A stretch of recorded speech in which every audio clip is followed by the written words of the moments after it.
Na segunda aula, tratei do capitalismo popular. O capitalismo popular envolve a maioria do país, as pequenas e médias empresas retrógradas e a massa de agentes econômicos individualizados, informais ou precarizados, a maioria deles, numa dinâmica de produtividade crescente. Começa pequeno, começa modesto, por iniciativas que lhes dão os instrumentos de produtividade crescente no trabalho. Esta aula agora trata da segunda etapa do capitalismo popular. O capitalismo popular avança e começa a encarnar a ideia de uma economia do conhecimento para muitos. Uma economia do conhecimento includente que contrasta com o que temos hoje no mundo. Há uma nova vanguarda produtiva no mundo, mas essa vanguarda produtiva consiste numa série de franjas excludentes que excluem a grande maioria das pessoas e das empresas. O nosso objetivo no Brasil precisa ser associar o nosso desenvolvimento nacional com a libertação da humanidade pela construção de uma economia do conhecimento para muitos, trazendo à humanidade a luz e o alento de um novo paradigma econômico que aproveite o potencial libertador da economia do conhecimento, em vez de permitir que a economia do conhecimento degenere em um projeto elitista e excludente. E nessa segunda fase, nessa fase de tradução do capitalismo popular numa economia do conhecimento inclusiva, o grande tema é o tema da tecnologia e da sua democratização. Comecemos pensando sobre a natureza da tecnologia. O que é a tecnologia? Há duas maneiras de pensar a tecnologia. De um lado, a tecnologia pode ser descrita como a materialização de um canal entre dois tipos de experimentos. De um lado, os nossos experimentos na mobilização das forças naturais a nosso favor. A força elétrica, a força magnética, a força nuclear e assim por diante. De outro lado, os nossos experimentos na organização da divisão técnica do trabalho, a maneira de organizar a cooperação do trabalho. A tecnologia, sob esse ponto de vista, nada mais é do que essa ligação, esse vínculo entre essas duas formas de experimentos. Não é um conjunto de aparelhos, é uma ideia, é uma prática. E os aparelhos são apenas a materialização dessa prática. Agora, há uma segunda maneira de pensar a tecnologia. De um segundo ponto de vista, a tecnologia marca a fronteira móvel entre o que já aprendemos a repetir e o que ainda não sabemos repetir. Tudo o que sabemos repetir, podemos expressar numa fórmula ou num algoritmo. Em seguida, encarnamos o algoritmo no aparelho mecânico, na máquina. Vista desse ângulo, o propósito da máquina é fazer para nós o repetível, para que nós possamos reservar o nosso recurso supremo, o tempo, para o ainda não repetível. Nenhum ser humano deve ser obrigado a fazer o trabalho que uma máquina poderia fazer. O objetivo é associar a máquina, o instrumento do formulaico do algoritmo, ao homem com imaginação. E essa aliança entre a máquina que faz o repetível e o homem imaginativo que descobre o novo é o instrumento do nosso avanço. Qual é, então, o sentido da tecnologia na construção de uma economia do conhecimento para muitos? A tecnologia não tem uma lógica evolutiva intrínseca. Não há uma lógica imanente na evolução da tecnologia que determina o seu futuro. A tecnologia tem a lógica que nós lhe damos. Nós é que criamos a lógica evolutiva da tecnologia. E para que haja uma economia do conhecimento includente, a lógica da tecnologia tem que obedecer a 3 critérios. A combinação desses critérios começa a definir o que seria essa economia do conhecimento includente e, portanto, qual é o destino último do capitalismo popular. O primeiro critério é que a tecnologia deve evoluir numa direção que seja, sobretudo, útil aos agentes econômicos mais importantes. A maioria, as pessoas comuns, e não os grandes oligopólios ou as mega-empresas. E na nossa realidade, na realidade de que partimos no Brasil, útil, sobretudo, para os 2 grupos estratégicos que defini. De um lado, as pequenas e médias empresas retrógradas e relativamente improdutivas da economia periférica, e, de outro lado, a multidão de agentes econômicos individualizados, sobretudo os informais, os precarizados, que começam trabalhando no pântano do trabalho improdutivo, mas que evoluem para um aumento cumulativo de produtividade no seu trabalho. Não são os oligopólios do Vale do Silício, é a massa pequena da humanidade que adquire o poder da tecnologia, portanto, privilegiar a construção de tecnologias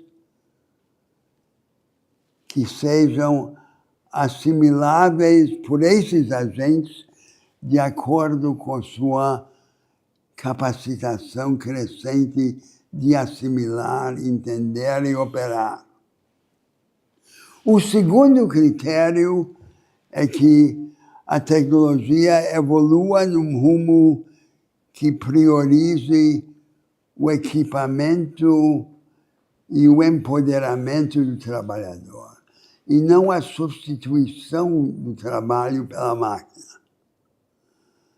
Portanto, o destino preferido da tecnologia não é a automação do trabalho, é o empoderamento do trabalho e do trabalhador. E isso tem que ser feito com a participação do Estado e da iniciativa privada juntos na construção desse caminho. Hoje, no Brasil, essa parceria na transformação da tecnologia seria construída pela aliança entre os mensageiros da economia do conhecimento, os jovens empreendedores que encarnam essa prática de vanguardismo tecnológico e as organizações que herdamos do corporativismo varguista, como Embrapa, Sebrae, Senai, Senac, bancos públicos de desenvolvimento, e que queríamos de pôr a serviço do projeto do capitalismo popular. O terceiro critério que deve definir essa nova lógica da tecnologia, da evolução tecnológica, tem a ver com o desfecho derradeiro. Qual é o objetivo último que deve marcar esse rumo? Sempre, em qualquer proposta programática, os dois passos decisivos são definir o rumo, e o rumo é definido, sobretudo, pelo propósito derradeiro, pelo desfecho do processo, escolher, dentro da circunstância histórica atual, os primeiros passos para começar a nos mover naquela direção. Esses passos são os passos do capitalismo popular na realidade do Brasil, filtrados pelo prisma das realidades regionais, das políticas regionais de desenvolvimento. E o rumo é o rumo que agora eu vou definir. O objetivo último, a ambição última, não é construir uma máquina que simule o intelecto humano, que seja o substituto da mente. Essa seria a ideia da inteligência artificial geral. Ter uma máquina que fosse como uma supermente. O propósito último é construir uma máquina que tenha poderes imensamente maiores do que os nossos poderes computacionais no seu trabalho algorítmico e formulaico, mas que não nos substitua, que nos complemente. E qual é essa complementação entre a alta tecnologia e a imaginação? Para explicar isso, eu vou aludir a uma ideia do filósofo Schopenhauer, em sua obra mestra. Schopenhauer pergunta qual é a diferença entre um homem de talento e um gênio. E ele diz o seguinte: o homem de talento é um arqueiro que alcança um alvo que outros não conseguem alcançar. É um poder, é uma potência, é uma capacitação prática. E o gênio? O gênio é um arqueiro que alcança um alvo que outros não conseguem ver. Portanto, a genialidade não é uma superinteligência, não é uma forma de poder, é uma forma de visão. E é essa visão que constitui a imaginação. O que é a imaginação? Como é que nós imaginamos? A imaginação tem dois passos. Um passo é o distanciamento do fenômeno. Para imaginar, nós precisamos nos separar do fenômeno. A imagem é a memória de uma percepção, não é a percepção. Mas o segundo passo é o passo decisivo. Para imaginar, nós precisamos ver o fenômeno atual como uma variante de uma série de transformações possíveis no terreno do possível adjacente. É assim que entendemos qualquer processo natural ou social. Entendemos imaginando as suas transformações próximas, aquilo que ele pode vir a ser a partir do que ele é hoje. Esse é o sentido da evolução da tecnologia. E aí a parceria entre a máquina algorítmica e a pessoa humana equipada com a imaginação, a capacidade de inventar o novo, situando-se nesse conjunto de variações possíveis, é o destino da alta tecnologia e o sentido último da economia do conhecimento, associando produção e descoberta, produção e experimentalismo, produção e revelação do novo. A nossa cultura, a nossa identidade nacional é caracterizada por uma grande anarquia criadora, a vitalidade, o sincretismo, a mistura de tudo com tudo. No Brasil, o sincretismo é ao mesmo tempo o problema e a solução. Nós precisamos não suprimir essa vitalidade, esse sincretismo, como na ideia do ensino enciclopédico e dogmático, porém decantá-lo, purificá-lo, equipá-lo. A inteligência artificial pode ser usada à luz dessa ideia que propus como uma maneira de empoderar, não é substituir. A inteligência artificial, por exemplo, permite a uma enfermeira acessar o conhecimento médico e assumir muitas das tarefas diagnósticas ou terapêuticas de um médico. Porque a inteligência artificial não é um conhecimento fixo e dogmático. Ela, se adotarmos uma comparação musical, não é a execução da música clássica, é o jazz, é o improviso. Esse é o sentido que nós devemos dar às tecnologias da economia do conhecimento.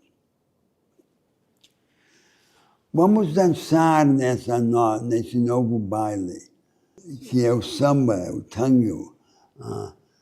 Não é a valsa organizada segundo o ritmo da música clássica.